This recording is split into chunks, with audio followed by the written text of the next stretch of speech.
ओम शांति। आज की मुरली है 11 जून 2026 की। बाबा कहते, मीठे बच्चे, पूरा वर्षा लेने के लिए एक बाप से पूरी प्रीत रखो। तुम्हारी प्रीत किसी भी देहधारी से नहीं होनी चाहिए। आज का प्रश्न है, जो अपने देवी संप्रदाय के होंगे उनके सामने कौन से अक्षर घूमते रहेंगे? उत्तर है, जब तुम उन्हें बताएंगे कि बाप को याद करने से विक्रम विनाश होते हैं और देवी देवता धर्म की स्थापना होती है, तो यह अक्षर उनके सामने घूमते रहेंगे। उनकी बुद्धि में आएगा, हमें देवता बनना है, इसलिए हमारा खान पान शुद्ध होना चाहिए। आज का गीत भोलेनाथ से निराला। ओम शांति। भोलेनाथ के बच्चे सुन रहे हैं। किससे? भोलानाथ से। भोलानाथ शिव को ही कहा जाता है, उनका नाम ही शिव है। भोलानाथ के बच्चे अर्थात शिव के बच्चे। आत्माएं सुन रही है इन कानों से। अभी तुम बच्चे आत्माभिमानी बने हो। बच्चे टेप पर भी मुरली सुनते हैं तो समझते हैं शिव बाबा हमको अपना परिचय देते हैं। मैं सभी आत्माओं का बाप हूँ। जिसको तुम परमपिता परमात्मा यानी परमात्मा कहते हो, उनको सदैव फादर ही कहते हैं।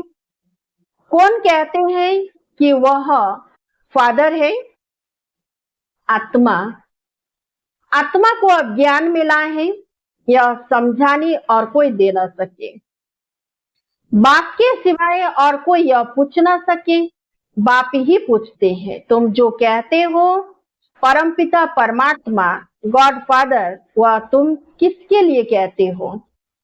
क्या लौकिक बाप के लिए व पारलौकिक बाप के लिए?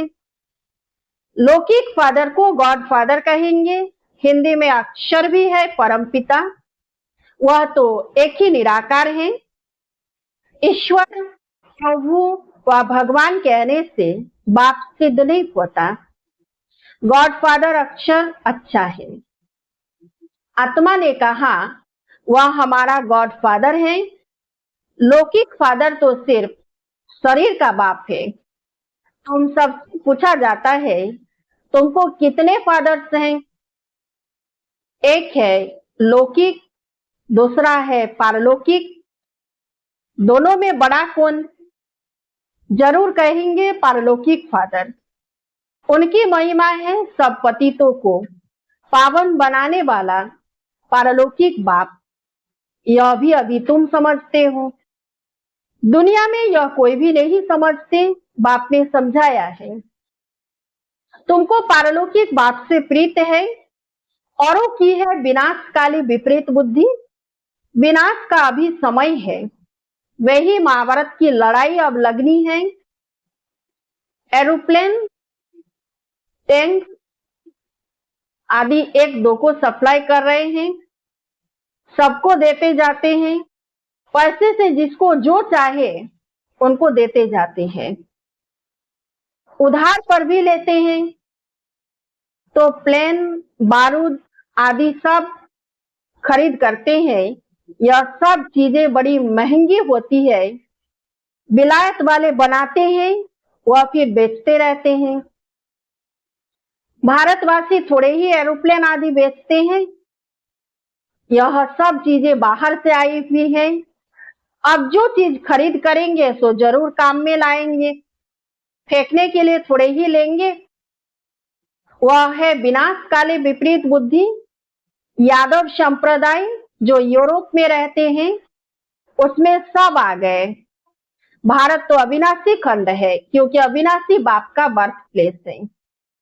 बाप आते ही तब है जब पुरानी दुनिया खत्म होनी है और जन्म वहां लेते हैं जहां कभी खत्म नहीं होना है।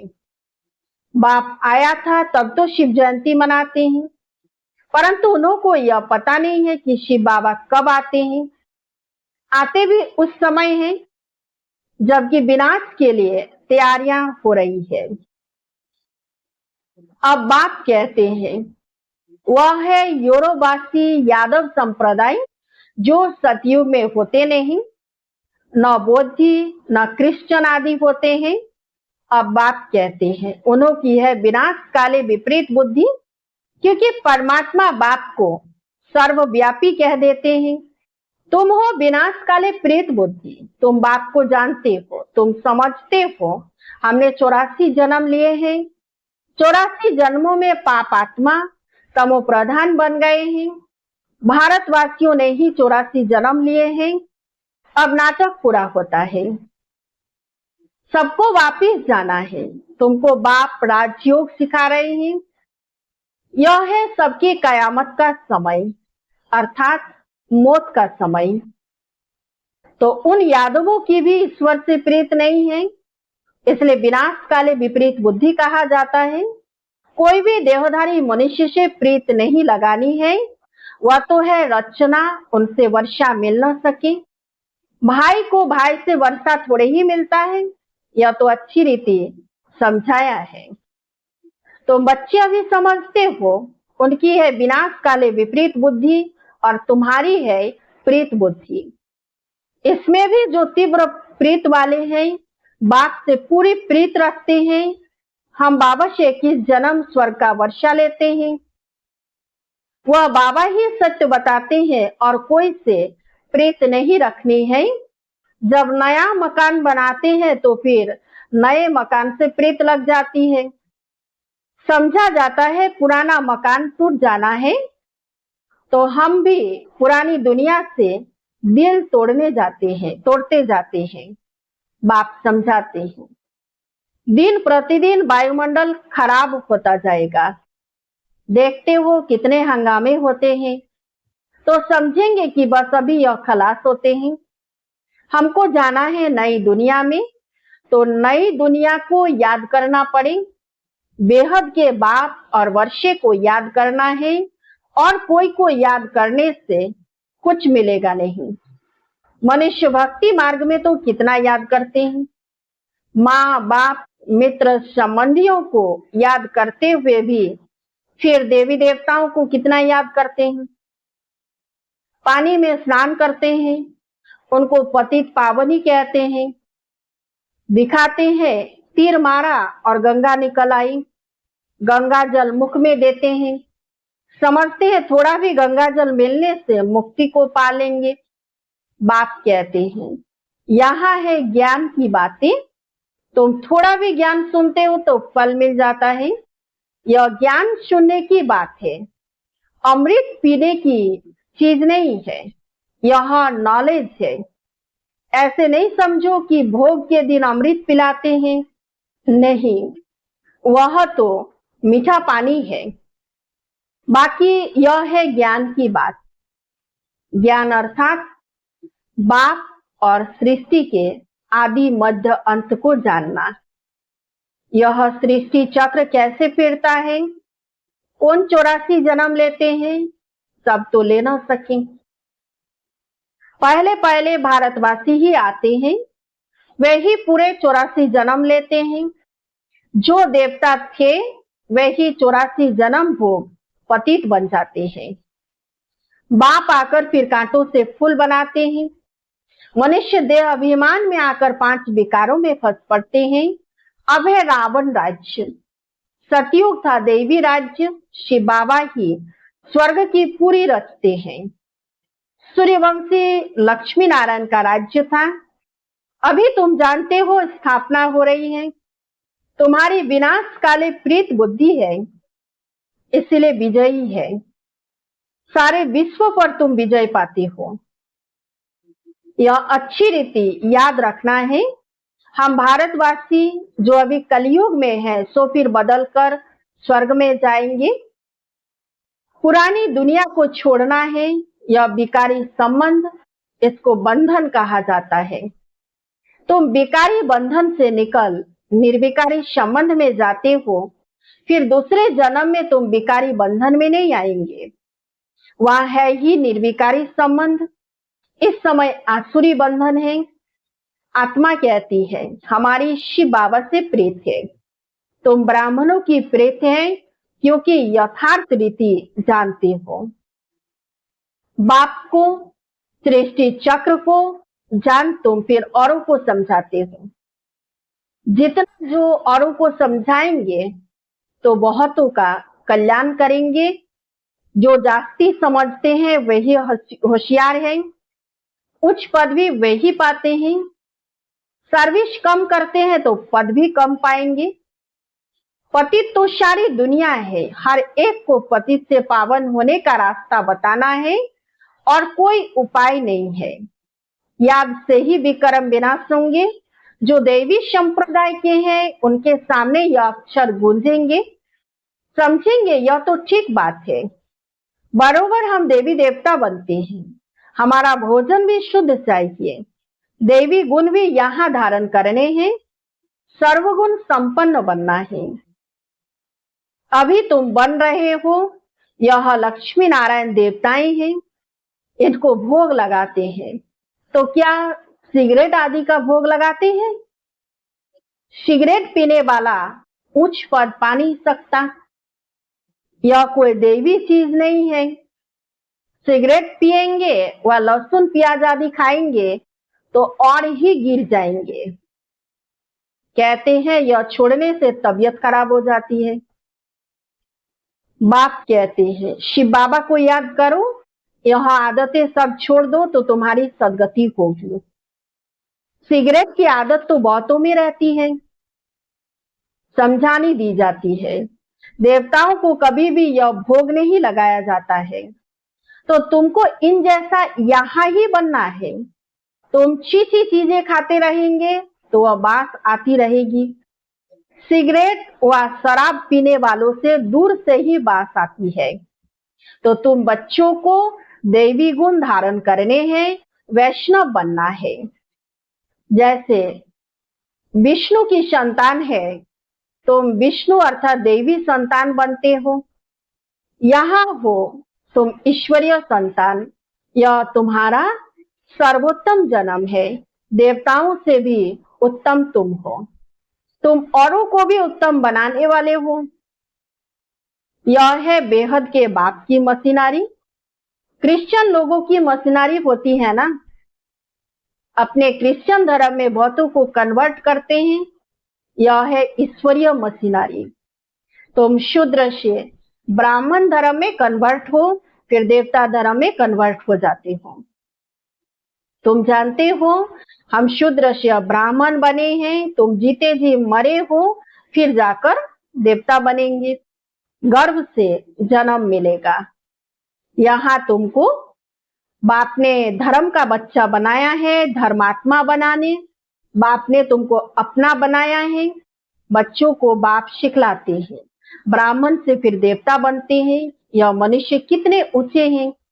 इनमें सब दैवी गुण है। जब तुम आत्मा पवित्र बन जाएंगी तो फिर शरीर भी पवित्र चाहिए।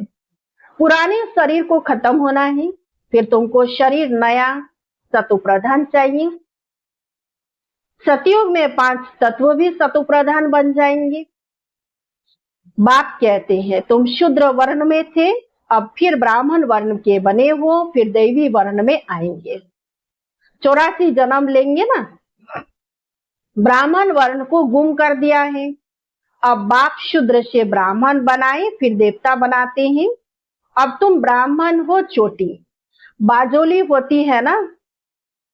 अभी ब्राह्मण है, फिर देवता, क्षत्रिय, वैश्य, शूद्र, फिर ब्राह्मण बनेंगे। इसको चक्र कहा जाता है। अभी तुम ब्राह्मण वर्ण में हो। यह नॉलेज अभी है, फिर तो प्रारब्ध मिल जाएगी। वहां सदा सुखी रहेंगे। 21 जन्म नंबरवार इस समय के पुरुषार्थ अनुसार। कोई राजाई घराने में, कोई प्रजा में जाएंगे। राजाई घराने में सुख बहुत है, फिर कलाएं कम होती है। तुमको 84 जन्मों का ज्ञान मिलता है। स्मृति आई है।